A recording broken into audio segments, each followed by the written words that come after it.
Bismillahirrahmanirrahim. Assalamualaikum warahmatullahi wabarakatuh.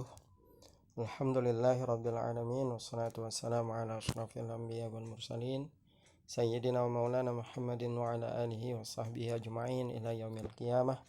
Alhamdulillah, para peserta kajian rahmat Allah Subhanahu wa taala. Pertama-tama mari kita memanjatkan puja dan puji syukur kita kehadirat Allah Subhanahu wa taala, karena dengan limpahan nikmatnya alhamdulillah pada kesempatan ini kita bersama-sama dapat melaksanakan kajian online kita dengan tema adab-adab menuntut ilmu. Mudah-mudahan apa yang kita lakukan ini menjadi salah satu amal soleh, menjadi amal jareh untuk kita. Salawat salam pada junjungan alam Nabi akhir zaman, Nabi Muhammad sallallahu alaihi wasallam. Para peserta kajian rahmatullah, insyaallah kita akan membahas tentang adab-adab kita menuntut ilmu. Namun sebelumnya marilah kita bersama-sama menyimak bagaimana firman Allah SWT dan hadis Rasulullah SAW tentang keutamaan orang-orang yang berilmu. Di antaranya firman Allah SWT dalam surat Al-Mujadalah ayat 11 yang sudah masyhur sekali, dan mungkin potongan ayatnya banyak di antara kita yang sudah hafal. Allah SWT berfirman, A'udzubillahi minasyaitonirrajim, yarfa'illahu alladhina amanu minkum walladzina utul ilma darajat. Sungguhnya Allah meninggikan orang-orang yang beriman di antara kamu dan orang-orang yang berilmu beberapa derajat. Nah, dalam ayat yang mulia ini kata para ulama menjadi salah satu istidlal petunjuk bahwa ilmu yang diridhoi oleh Allah Subhanahu wa taala, ilmu yang akan mengangkat derajat seseorang di sisinya adalah ilmu yang berdasarkan atau dilandasi dengan keimanan kepada Allah Subhanahu wa taala.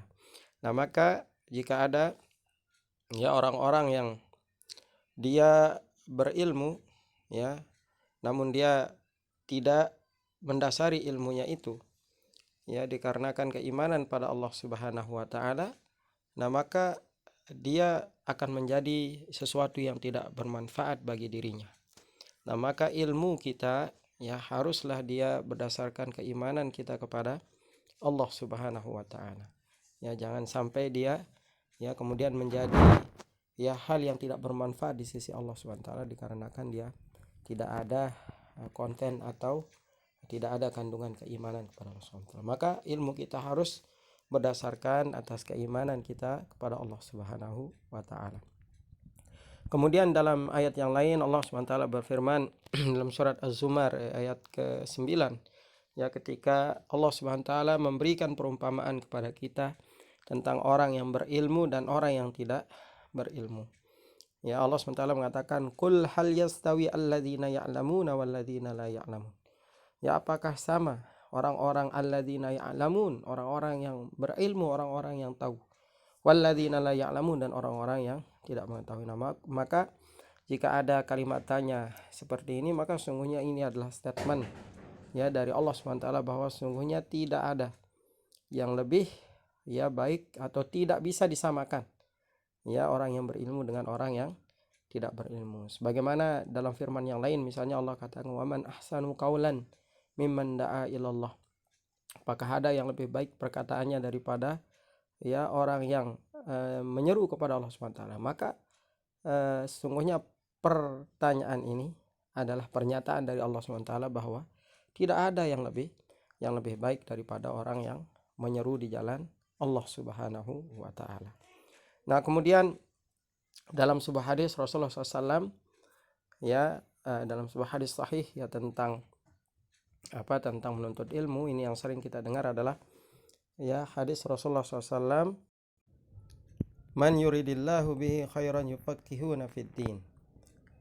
Rasulullah SAW bersabda, barang siapa yang dikehendaki kebaikan oleh Allah Subhanahu wa taala, maka dia akan dipakaikan dalam agama. Ini mohon maaf redaksi Arabnya ini agak terbalik karena kita menggunakan software yang tidak mendukung sehingga redaksinya terbaliknya. Bunyi hadisnya lah, "Man yuridillahu bihi khairan yufaqqihuna fid din."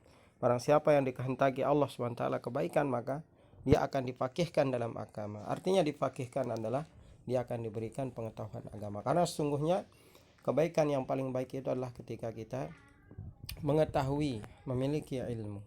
Ya, inilah yang menjadi modal dasar seorang hamba. Nah, tadi di dalam firman Allah SWT dikatakan bahwa akan dinaikkan derajat. Akan dinaikkan derajat orang-orang yang berilmu dan orang yang tidak berilmu. Nah, ternyata ukuran derajatnya itu lebih mencengangkan lagi. Para peserta kajian rahmatullah. Qala Ibnu Abbas, berkata Ibnu Abbas, al ulama darajatu fawqal mu'minina bisab'imi'ah darajat.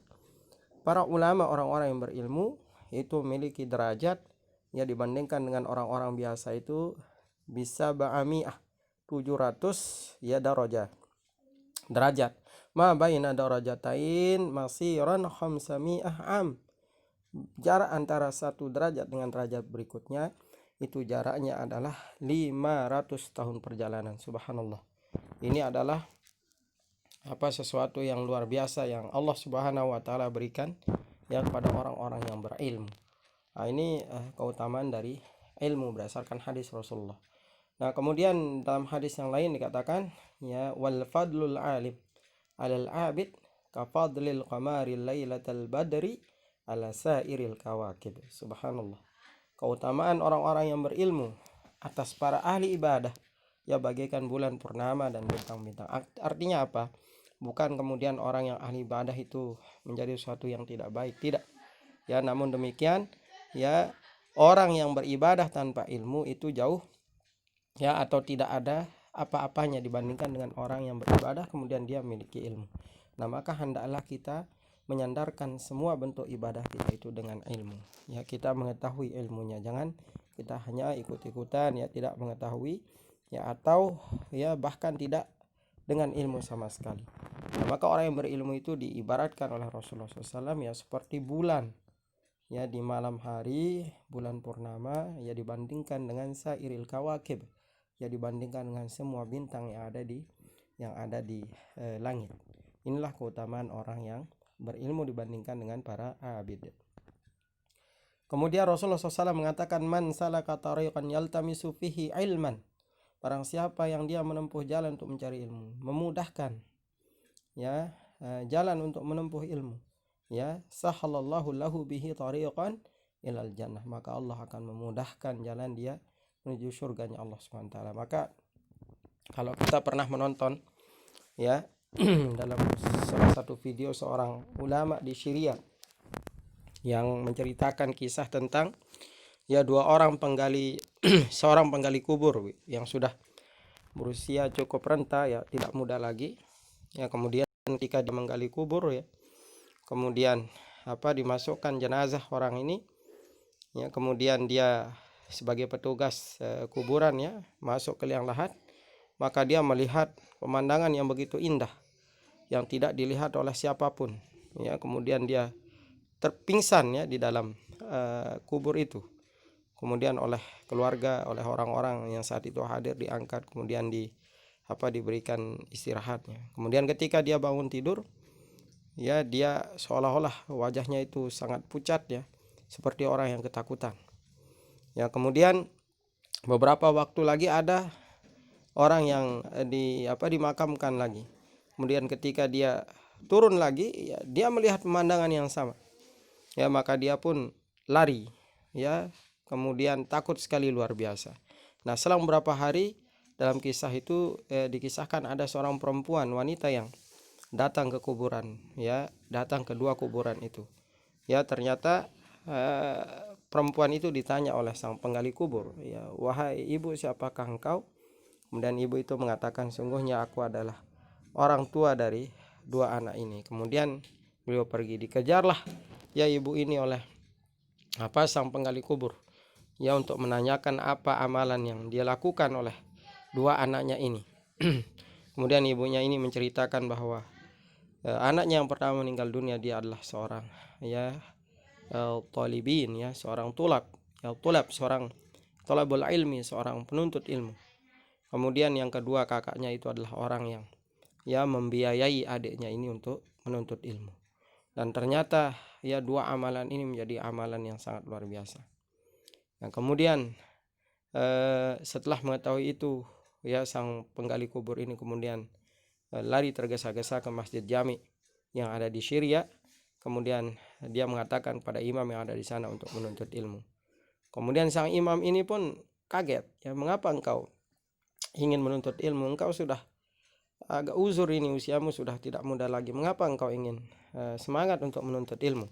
Kemudian beliau menceritakan kisah yang beliau alami tadi. Maka kemudian para peserta kajian rahmati Allah, ya Allah mudahkan dia kemudian di dalam sejarah tercatat sebagai salah satu ulama besar di Syria saat itu. Nah, inilah keutamaan orang yang menuntut ilmu dan orang yang memberikan bekal bagi orang yang menuntut ilmu. Kemudian dalam hadis yang lain, para peserta kajian rahmati Allah, Rasulullah SAW mengatakan, man kharaja fi talabil ilmi fahuwa fi sabilillahi hatta yarji.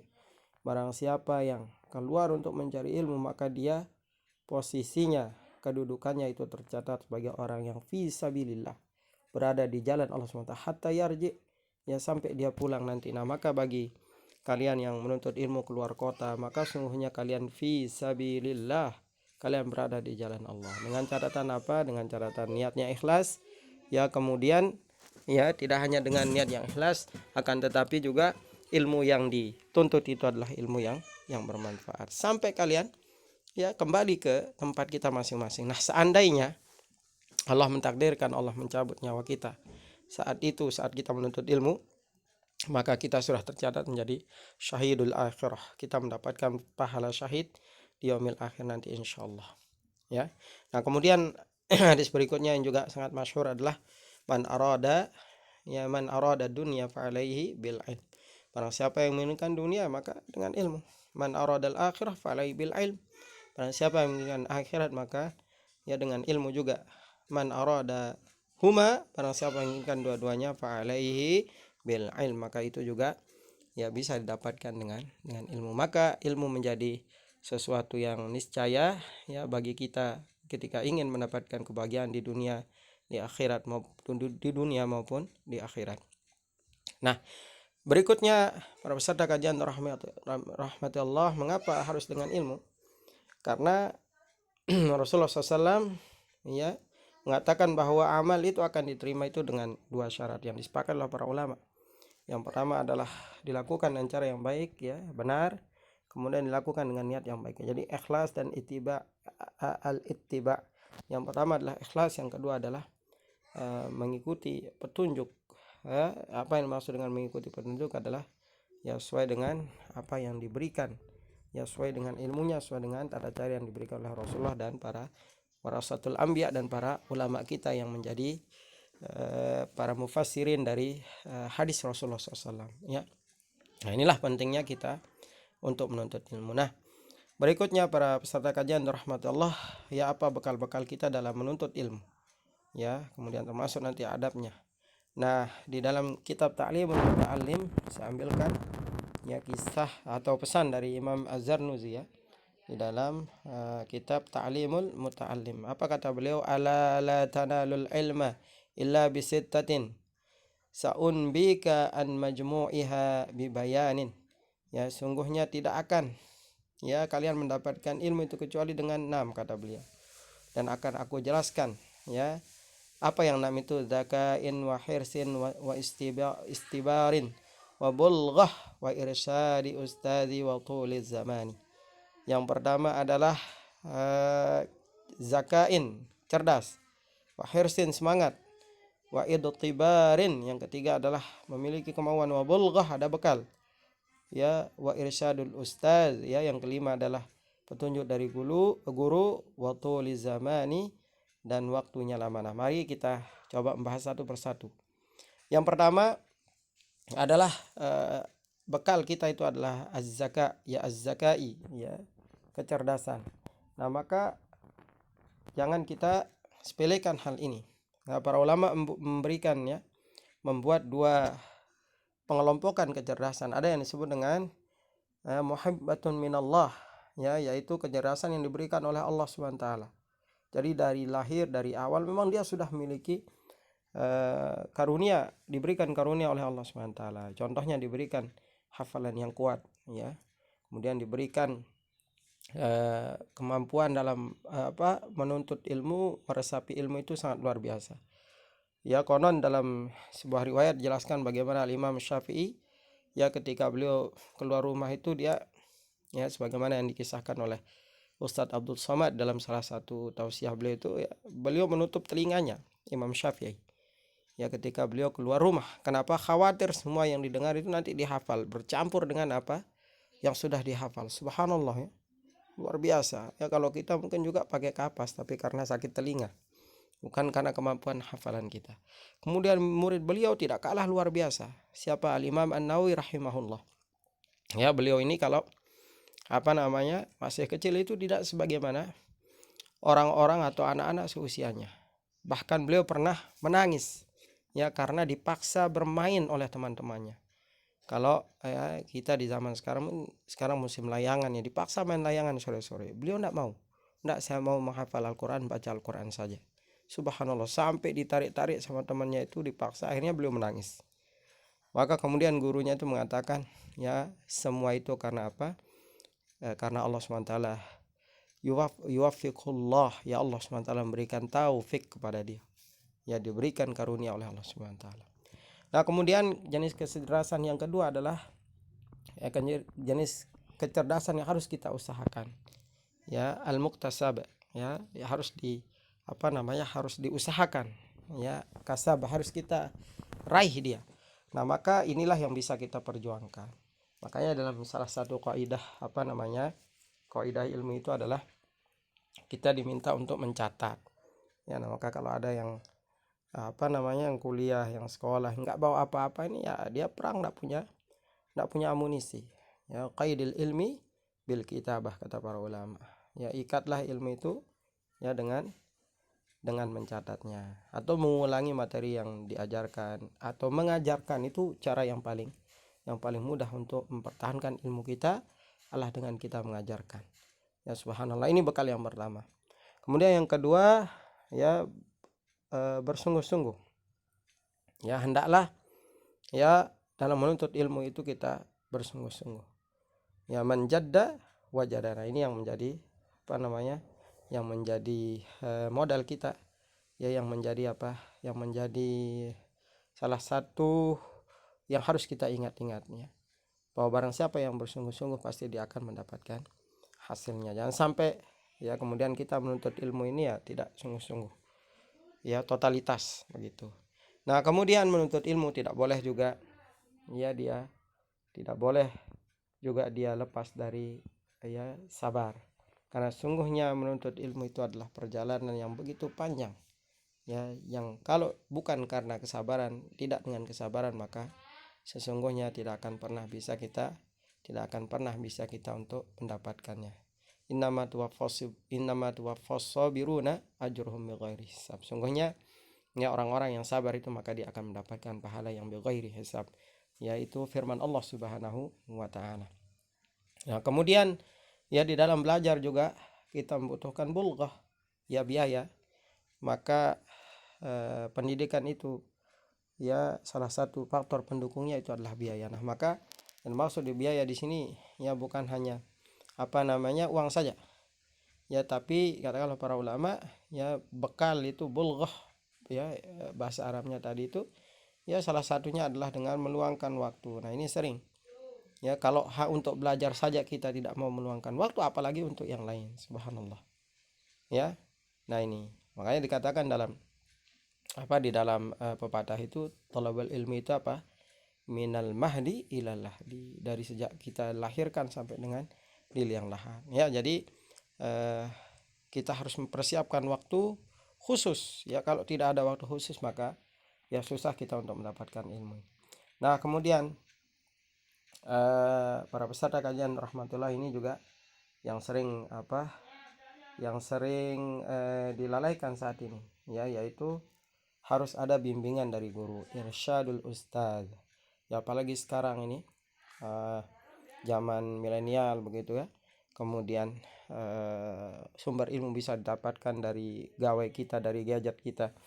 Nah maka seringkali orang melupakan ini ya, dan ini adalah salah satu pondasi utama di dalam mencari ilmu Ya, maka orang yang tidak memiliki guru, maka ya dia, kata Rasulullah SAW, ya besar kemungkinan dia gurunya adalah syaitan nanti. Dia baca-baca tidak pernah talaki kepada yang membuat kitab atau orang yang mengerti tentang itu, ya, sehingga dia kesimpulkan sendiri. Maka ini nanti akan menjadi hal yang berbahaya. Kalau sesuatu yang sifatnya umum, ya maka silahkan, tidak apa-apa, belajar dari YouTube, belajar dari Google. Tapi sesuatu yang membutuhkan tafsil, ya, perincian, ya, kemudian bagaimana status hukumnya dan bagaimana detailnya, maka sebaiknya kita ya bertanya kepada guru. Kita mohon petunjuk daripada guru-guru kita. Nah, kemudian tuluz zaman yang terakhir, ya, yang namanya ilmu itu adalah tuluz zaman. Yang menuntut ilmu itu adalah dia memiliki waktu atau membutuhkan waktu yang lama. Ya, jangan sampai kita kemudian apa? Ya, merasa puas. Ya, terus ya belajar itu tadi itu minal lahdi in minal mahdi ilal lahdi. Dari sejak kita di buayan sampai dengan di liang lahat nanti. Berikutnya masih pesan dari Imam Az-Zarnuzi dalam kitab Ta'limul Muta'allim.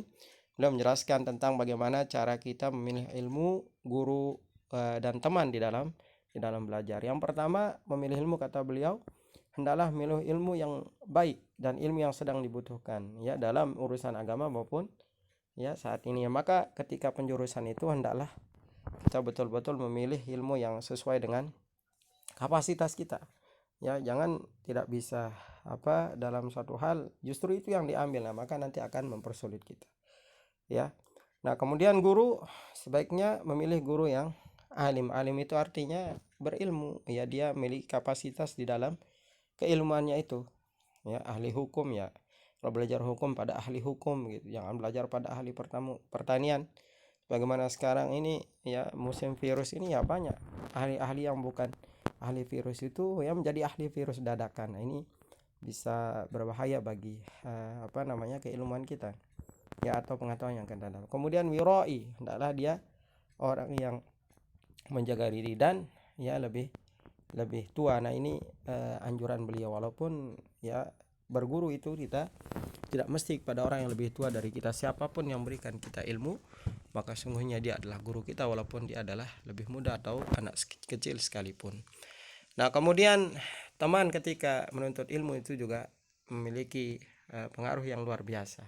Maka beliau memberikan masukan pada kita, memberikan pesan kepada kita untuk memilih teman itu. Yang pertama, yang rajin ini, ya. Jangan berteman dengan orang malas. Rasulullah memberikan ibarat itu, kalau berteman dengan penjual minyak wangi, ya walaupun kita tidak beli minimal kita wangi. Ya, berteman dengan pandai besi, ya kita tidak pernah ikut kerja tapi kita hadir di sana, minimal baju kita apak juga, ya, dengan bekas tempaan besi, ya, asap dan sebagainya. Nah, maka kalau kita berteman dengan yang rajin, insya Allah setengah rajin lah minimal kita, ya, kalau tidak bisa rajin. Tapi kalau berteman dengan orang malas, wajib sudah malas, ikut malas kita, ya, tersibukoh, terwarnai. Kemudian milih teman yang wiroi juga, ya, yang menjaga dirinya dari yang haram, tabiatnya bagus, ya. Ya, kemudian jauhilah teman-teman yang malas, ya. Kemudian merusak akhlak kita dan seterusnya. Menghormati ilmu dan menghormati guru adalah salah satu kunci dari keberkahan ilmu itu. Nah, berikutnya ada beberapa yang terakhir, ya, kisah-kisah para ulama penuntut ilmu. Yang pertama Ibnu Sina, ya, dengan dan perpustakaan. Nah, ini kisahnya adalah ketika beliau diminta untuk mengobati, ya, salah satu raja, ya, saat itu yang memerintah, ya, kemudian diminta dia untuk tidak ada yang bisa menyembuhkan. Kemudian diminta, ya, Ibnu Sina untuk menyembuhkan. Ternyata beliau bisa.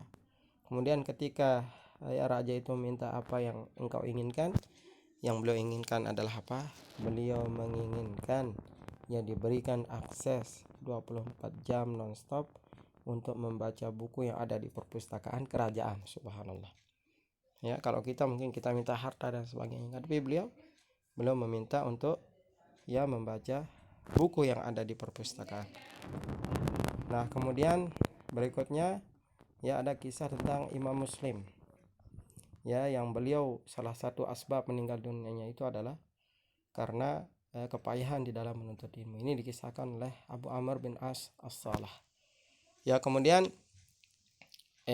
Al-Imam Abdul Qadir Jailani, yang ketika beliau menuntut ilmu, ya, beliau menyambung hidup beliau dengan memungut sisa-sisa makanan. Subhanallah. Jadi beginilah para thalabul ilmi ini. Jangan kita terlalu cepat protes dengan fasilitas-fasilitas. Nah, ini daring Ustadz semuanya ini. Sekarang semuanya mahal. Tidak.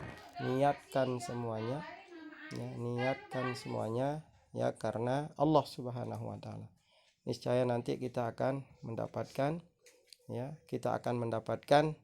ya, keberkahan dari Imam Ahmad bin Hanbal, ya, rahimahullah, salah satu imam mazhab, ya, beliau pernah lupa rakaat, ya, bukan karena lupa dan sebagainya, bukan kelupanya itu bukan karena memikirkan saudara, tapi karena beliau tidak pernah makan selama 3 hari berturut-turut. Subhanallah, inilah zuhudnya orang-orang para ulama kita dalam menuntut ilmu.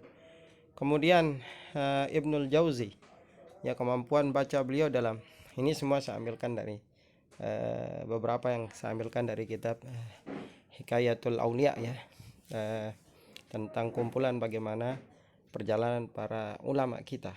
Ya, kemampuan membaca beliau, ya, bisa membaca sampai 20.000 jilid kitab. Subhanallah, luar biasa. Ya, kemudian ada kisah dari Abu Zur'ah Ar-Razi, yang ketika beliau sebelum meninggal dunia, ya, yang beliau baca pertama adalah, ya, hadis tentang talqin, lakinu mautakum la ilaha illallah. Kemudian beliau meninggal dunia. Subhanallah. Inilah luar biasanya, ya, para penuntut ilmu. Mudah-mudahan dengan beberapa bekal kita tadi, beberapa adab-adab kita dalam menuntut ilmu, yang mudah-mudahan Allah SWT memberkahi kita semua.